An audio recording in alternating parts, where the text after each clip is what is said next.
Oke, assalamualaikum warahmatullahi wabarakatuh.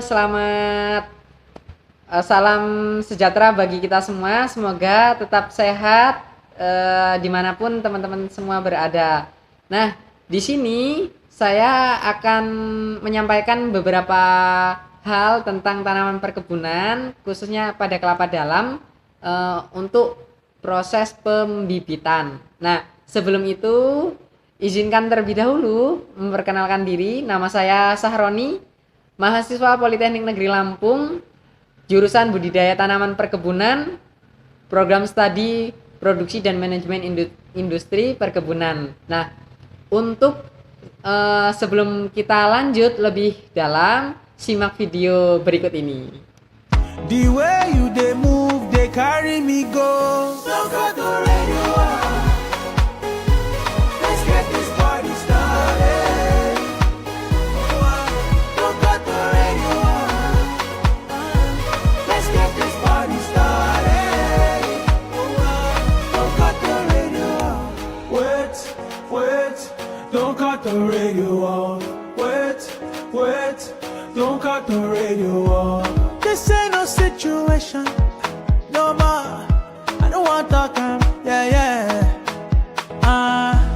I won't just talk about it, no more. I just wanna show it, yeah, yeah.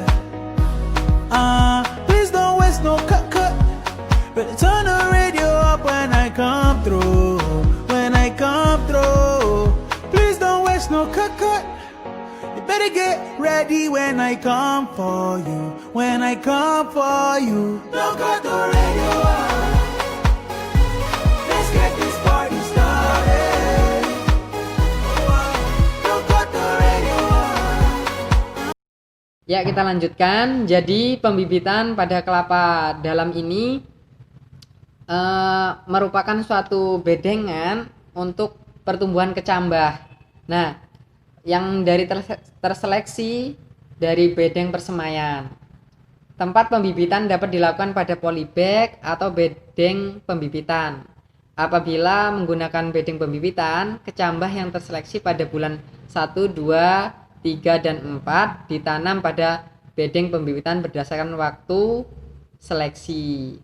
Nah, untuk pembibitan pada polybag ini yang pertama kita menggunakan polybag berwarna hitam, ukuran panjangnya 40 cm, tinggi 50 cm dan tebal 0,18 mm sampai 0,20 mm.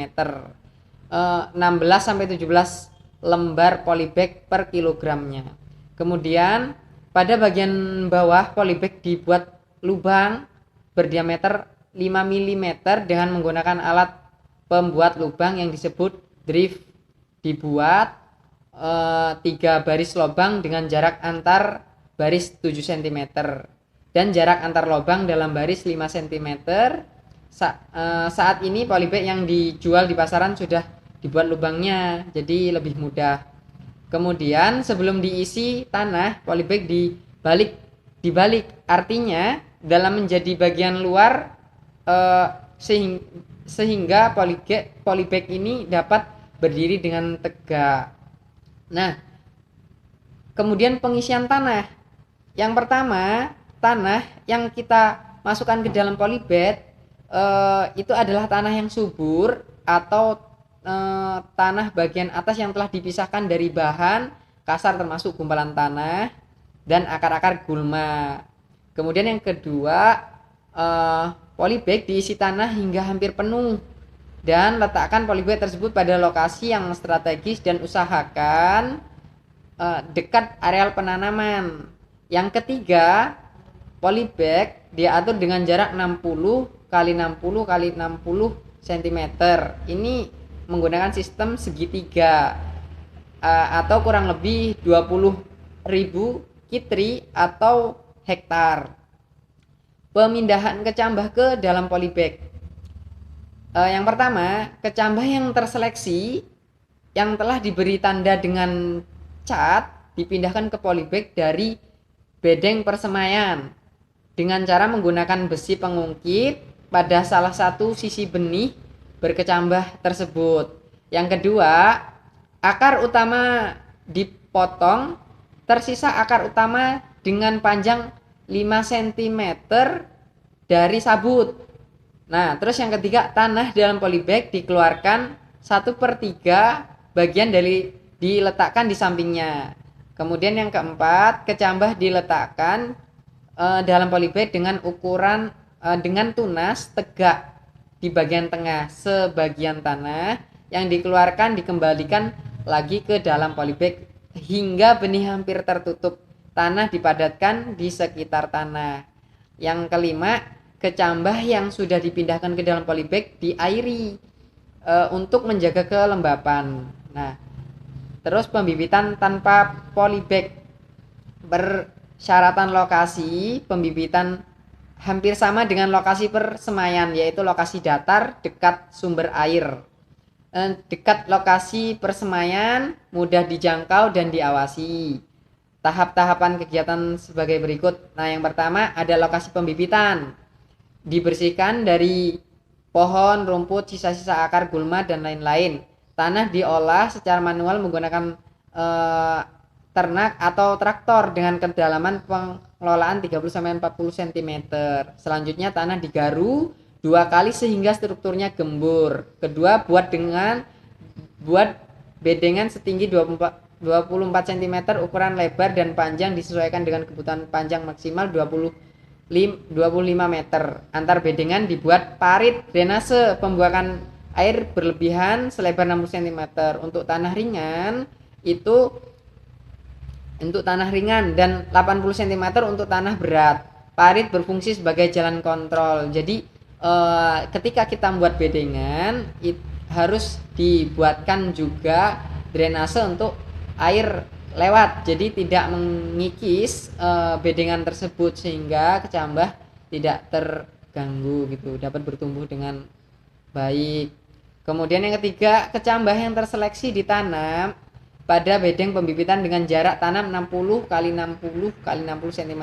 Ini yang tadi menggunakan menggunakan sistem segitiga. Nah, kemudian yang keempat, kecambah ditanam di sedemikian rupa sehingga tunas berada kurang lebih 2 cm di atas permukaan tanah. Tunas mengarah ke sebelah timur. Kemudian pemeliharaan pembibitan. Yang pertama, penyiraman bibit, pengendalian hama, terus penyakit dan gulma.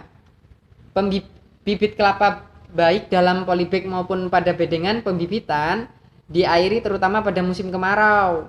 Yang kedua, gulma yang tumbuh di pembibitan di siang setiap bulan. Gulma dapat dalam polybag dicabut dengan tangan, sedangkan gulma yang di bedengan dapat disiangi dengan menggunakan dicangkul ataupun menggunakan herbisida. Kalaupun upah buruh mahal, pengendalian hama dan penyakit dilakukan secara rutin setiap bulan dengan cara tersebut. Jenis dan takarannya seperti pada pemeliharaan persemaian. Kemudian pemupukan bibit. Jadi